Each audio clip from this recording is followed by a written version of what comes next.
Estamos de volta com o programa Comunhão em Vida, falando de oração, e aí eu queria fazer uma pergunta. A gente tem as orações espontâneas, e eu queria até perguntar ao Dom Gregório como fazer uma oração espontânea, mas a gente já tem aquelas orações pré-determinadas, por exemplo, Pai Nosso, Ave Maria, Salve Rainha, né?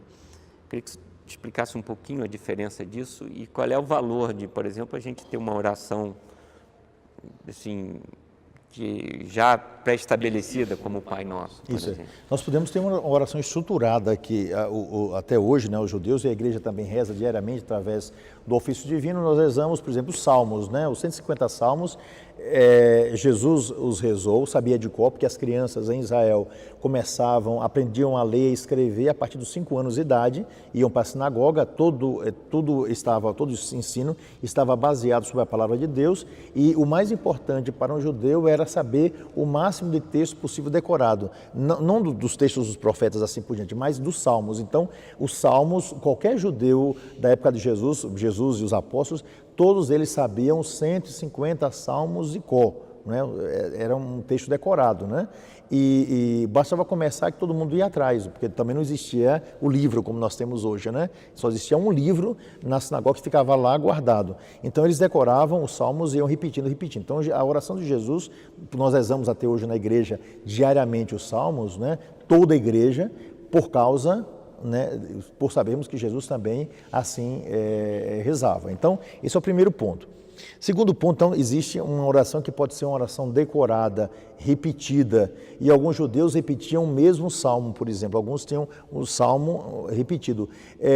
Calcula-se pela tradição antiga judaica que o salmo mais repetido era inegavelmente o salmo 22, né? Que é o Senhor é o meu pastor, nada me falta, etc. E o Salmo 50, que era um pedido de perdão, eram esses dois. E um outro terceiro salmo era o salmo quando eles iam para Jerusalém, que alegria quando eu vi que me disseram, vamos à casa do Senhor, e agora nossos pés já se detêm em Jerusalém, tuas portas. Então, esses 3 salmos eram os salmos mais repetidos, né? É bom lembrar também que na tradição cristã nós recebemos o salmo, porque Jesus diz, quando vocês quiserem rezar, digam assim, Pai Nosso, etc., que é a oração do Pai Nosso, né? Então, o que acontece? O Pai Nosso passou a ser o Salmo 151 para os cristãos. E, além de outras orações que foram sendo repetidas, que seriam uma espécie de salmo, né? É alguma coisa que a gente reza para cantar, para elevar o nosso coração a Deus. Agora, uma coisa que é muito importante, que nós não podemos esquecer, que é a espontaneidade da oração.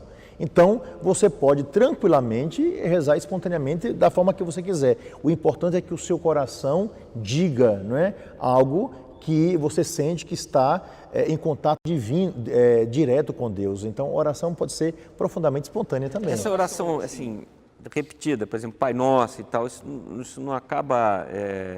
Porque quando eu faço uma oração espontânea, eu vou falando alguma coisa de dentro do coração, né? Alguma coisa que está me afligindo, alguma coisa assim. Quando eu faço uma oração repetida, que a gente repete sempre, não pode cair assim na mesmice, eu estar fazendo mecânica, na forma mecânica. Isso também, às vezes, é uma confusão que fazemos. Nem sempre aquilo que você faz espontaneamente vem do seu coração. Às vezes pode vir só da sua cabeça, da sua mente, né? Que nem sempre está no fundo do seu coração aquilo que você gostaria de dizer, tá certo? Posso fazer uma oração espontânea aqui e eu estar formulando coisas na minha mente para agradar vocês que estão me ouvindo, para fazer um número bonito, né? Jesus até condenou algumas vezes, quando orares, não multipliqueis as palavras como fazem os pagãos, né? A experiência da oração, aquilo que o Dom Gregório insistia, tem que ser algo mesmo do coração, seja uma fórmula repetida, um salmo, ou Pai Nosso, como ele disse também, uma fórmula, um salmo, ou alguma coisa de palavras espontâneas, mas que brotem do coração. A repetição é fundamental em nossa vida, né? Decorar significa, né, decoração. Decorar significa isso, né? Não é só repetir a palavra. Então, por exemplo, quais são as músicas que nos agradam? São aquelas que nós aprendemos, elas são extremamente repetidas no nosso ouvido, a gente aprende a melodia nos agrada e a palavra também nos agrada. E a gente canta aquilo de uma forma muito espontânea. Não é como a gente... Parece que uma coisa decorada não tem valor, né? Parece que esse sentido se torna mecânica, essa é um pouco a ideia, né? E de fato tem valor, né? Tudo aquilo que a gente repete, por exemplo, estou falando palavras aqui, palavras que eu fui aprendendo desde a minha infância, são palavras decoradas. Se você não decorar a palavra, você não aprende de uma língua. Qual é a dificuldade que algumas pessoas têm em relação às línguas? línguas? Porque elas não têm a capacidade de somar palavras para falar espontaneamente essas palavras. Porque quando você aprende uma língua, tem que decorar, como uma criança vai decorando aos pouquinhos as palavras, depois vai juntando as palavras e espontaneamente, de uma forma mecânica, como eu estou fazendo aqui agora, vem essa palavra. Então, decorar é fundamental. E às vezes decorar fórmulas inteiras é também fundamental. Né? Então Jesus fazia isso desde a infância. A gente não pode esquecer, 150 salmos dentro daquela cabeça, como os apóstolos, como todos os judeus, né? 150 salmos decorados para que a coisa vinha mais espontânea. Por que a gente gosta tanto de um ator? Você já viu a diferença entre um ator profissional e essas peças teatrais que a gente vê de pessoas que não são atores profissionais? Né? Então aquilo vem espontaneamente. Você acha que a pessoa está dizendo alguma coisa que vem do fundo da sua alma e gera realidade. Então, quando você decora uma fórmula, isso vem naturalmente. E agora, você tem que pensar se isso vem através da sua boca, da sua mente que decorou, ou se aquilo vem do mais profundo do coração. Quando vem do mais profundo do coração, isso se torna oração. Os salmos estão na Bíblia, o Pai Nosso Jesus nos apresentou, nos ensinou a rezar. E a Ave Maria, saiu de onde? Também da Bíblia. A primeira parte da Bíblia, a primeira parte da Ave Maria são 2 diálogos presentes na Bíblia. Primeiro, o diálogo do anjo Gabriel com Maria. A ave cheia de graça, né? O Senhor é contigo. Imagina, é o próprio Deus falando por boca do anjo. E depois, ainda nessa primeira parte, o diálogo entre Maria e Isabel. Bendita és tu entre as mulheres e bendito é o fruto do teu ventre. Isabel vai dizer para ela, né? E o texto diz que ela está cheia do Espírito Santo para dizer aquilo, né? O Espírito Santo enche aquele lugar. A segunda parte, a igreja acrescentou ao longo dos séculos, vendo o papel importante de Maria nessa intercessão. Quando a igreja diz Santa Maria, Mãe de Deus, ela é mãe de Jesus, Jesus é Deus, né? Rogai por nós, os pecadores, agora e na hora da nossa morte. Entende? Então, essa intercessão que a gente pede é fundamentalmente bíblica, na parte principal da Ave Maria, que é o anúncio do anjo de Isabel. E a igreja repete isso no rosário, no terço, né? Eu estava até pegando o texto aqui de João Paulo II, e eu quero ler para quem está em casa um trechinho. Esse conjunto de Ave Maria, esse rosário, é um conjunto de rosas que oferecemos à Mãe de Jesus. Sabe quando você faz uma homenagem a alguém? Dom Gregório, eu vou fazer uma visita à sua mãe, leva para ela um presente, um conjunto de rosas, né? Quando rezamos o rosário, a oração do terço, que é uma parte do rosário, é justamente essa ideia de oferecer rosas para a Mãe de Jesus, né? Cada Ave Maria, uma rosa. E dentro desse rosário, a meditação dos mistérios, né? Os mistérios da nossa salvação, os mistérios de alegria, os mistérios de dor, os mistérios luminosos, os mistérios de ressurreição, né? Gloriosos. Então, ou seja, é uma oração profundamente bíblica e dentro da história da salvação. Depois nós não rezamos, ou quando rezamos o texto, não rezamos a Maria, rezamos com Maria. Quer dizer, no fundo a gente é como se fosse o seguinte, é como se nós disséssemos, toda a igreja se une, não é? Essa igreja visível, que está aqui diante dos nossos olhos, eu sou igreja, você é igreja, assim por diante, mas também é uma igreja invisível, daqueles que já se viram a Deus e aqui na Terra e agora contemplam todo o universo. Então, nós queremos meditar, veja que o rosário, a oração do texto, é para meditar o mistério da vida de Jesus. É apenas uma oração enquanto contemplação, mas para meditar uma fase, nesse mistério contemplamos tal coisa, da vida de Jesus. Então nós queremos toda a igreja, a visível e invisível, olhar para aquele que é o único Senhor. A igreja não nega, simples, né, exatamente, a igreja não nega, digamos, aquele que é o único Senhor, o único Salvador,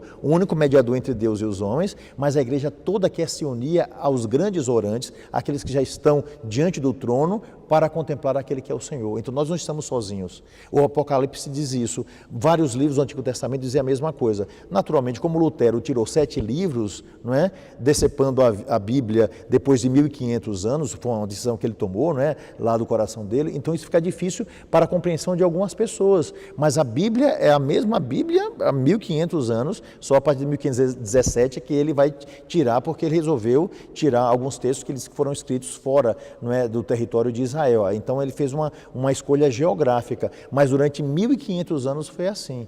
E a igreja, não é? Aqui a gente chama católica, que significa universal, traduzindo a palavra, ela continua fazendo uma meditação, pegando a tradição cristã daquilo que em 2000 anos, né, a igreja tem por sua tradição. Então toda a igreja, a visível e a invisível, aquela que já está diante de Deus, que se une para louvar um único Senhor, né? Jesus Cristo, para a glória de Deus Pai e pela força do Espírito Santo. Dizer, Dom Gregório, continuando o seu raciocínio, é que é uma oração tão simples, Rosário, Ave Maria, né? Qualquer criança, qualquer analfabeto, né? Pessoas profundamente simples conseguem aprender a rezar o terço e contemplam os mistérios do Criador, contemplam a Deus através dessa oração.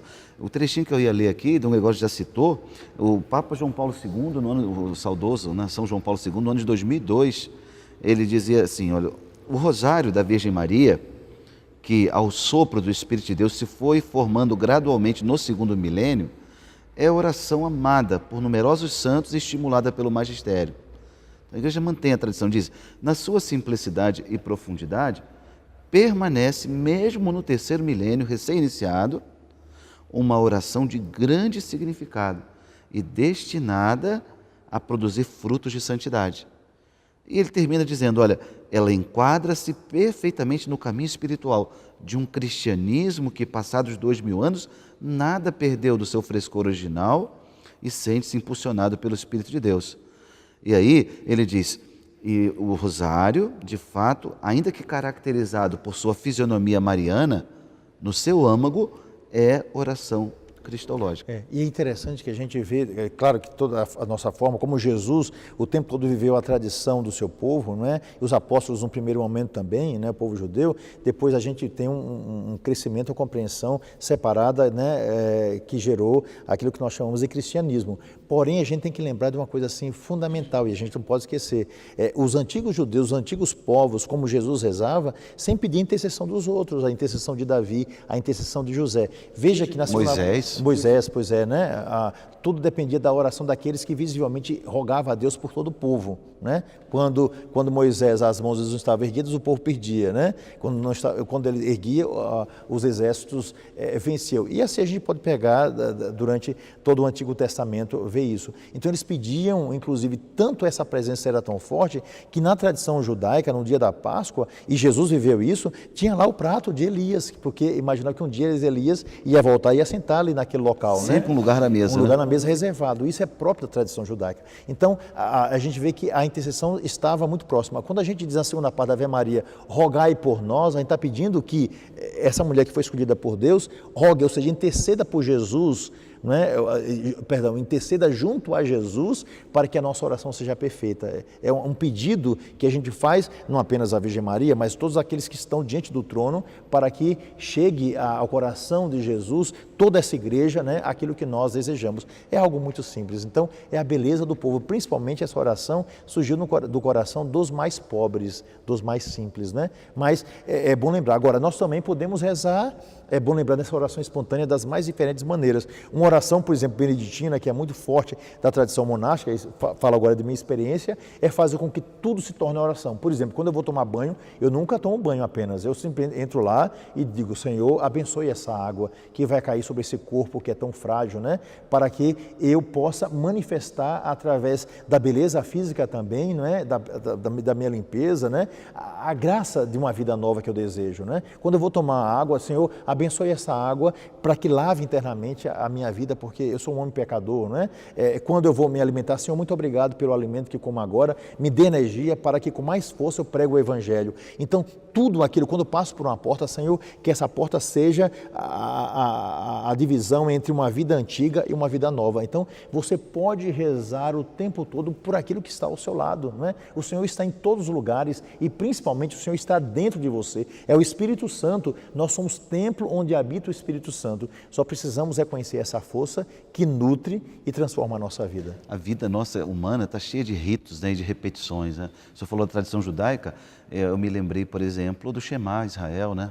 Aquilo que o judeu repete, quantas vezes por dia tem que repetir Shema Ouve Israel, o Senhor, nosso Deus é o único Senhor. Amarás o Senhor teu Deus de todo o teu coração, de todas as tuas forças. As palavras que hoje te dou serão gravadas no teu coração.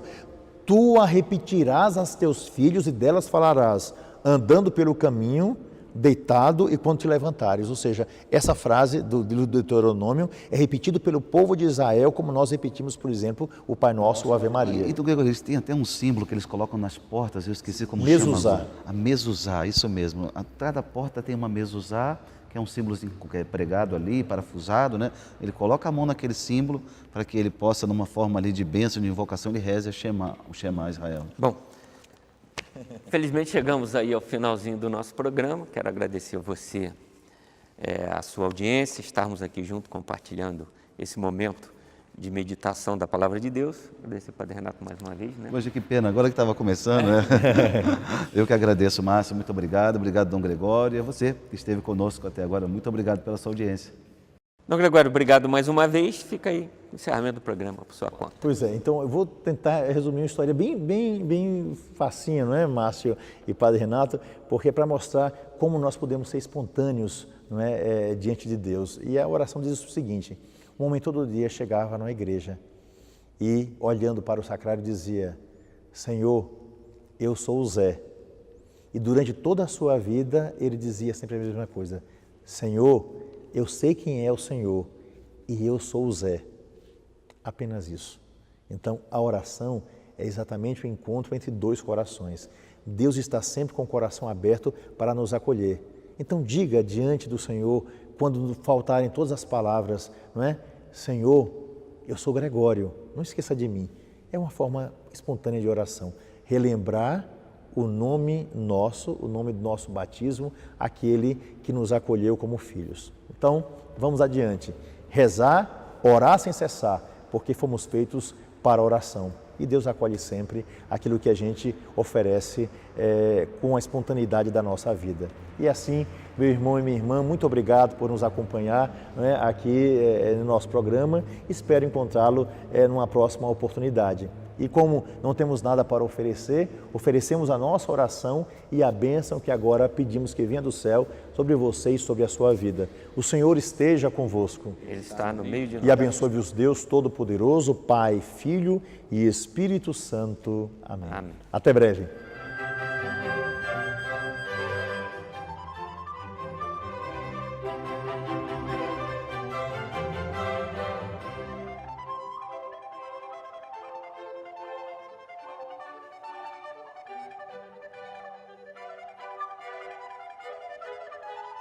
Thank you.